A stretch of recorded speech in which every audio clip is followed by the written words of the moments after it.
Ligji për fondet e pensionit privat në vitin 2023 pati disa ndryshime shumë pozitive në aspektin e lehtësirave fiskale. Kontributi që njihet si shpenzimi i zbritshëm u barazua me rrogën minimale. Dhe aktualisht një kontribut që njihet si shpenzimi i zbritshëm është i barazvlefshëm me rreth 500.000 lekë të vjetra. Çfarë do të thënë kjo?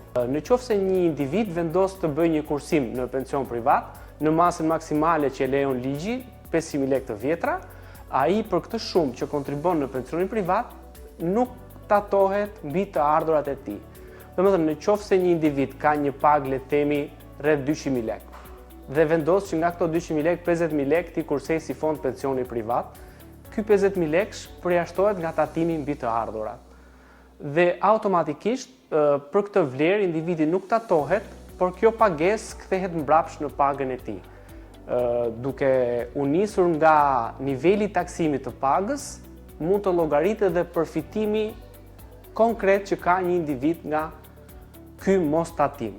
Në qoftë se një individ është në nivelin e taksimit të pagës 23% dhe ai paguan 50.000 lekë si kontribut për fond pensioni privat, 23% e këtij 50.000 lekëshi nuk shkojnë për tatimet, por automatikisht i kthehen mbrapsht në pagë individit.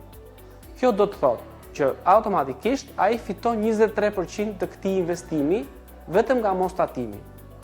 Bashkuar kjo dhe me faktin që ky 50.000 lekësh nga nesi fond pensioni investohet dhe ai merr një normë kthimi mesatarisht në vit rreth 4.5% të kësaj vlere që investon, me një llogaritë të thjeshtë kuptohet që fitimi nga ky investim është 23% plus 4.5% që ne e japim nga investimi dhe bëhet shumë thjesht krahasimi me llojet e tjera të investimit se çfarë norme kthimi dhe norme fitimi t'i japin. Mënyra për ta përfituar këtë lehtësirë fiskale është që çdo muaj kur institucioni ose biznesi ku individi është i punësuar i bën për llogaritjen e pagës, financa e institucionit duhet bëjë një veprim më shumë, kur të bëjë llogaritjen e tatimit të ardhurat e individit, automatikisht do ja llogarisi duke i zbritur shumën që ai kontribon në pension privat.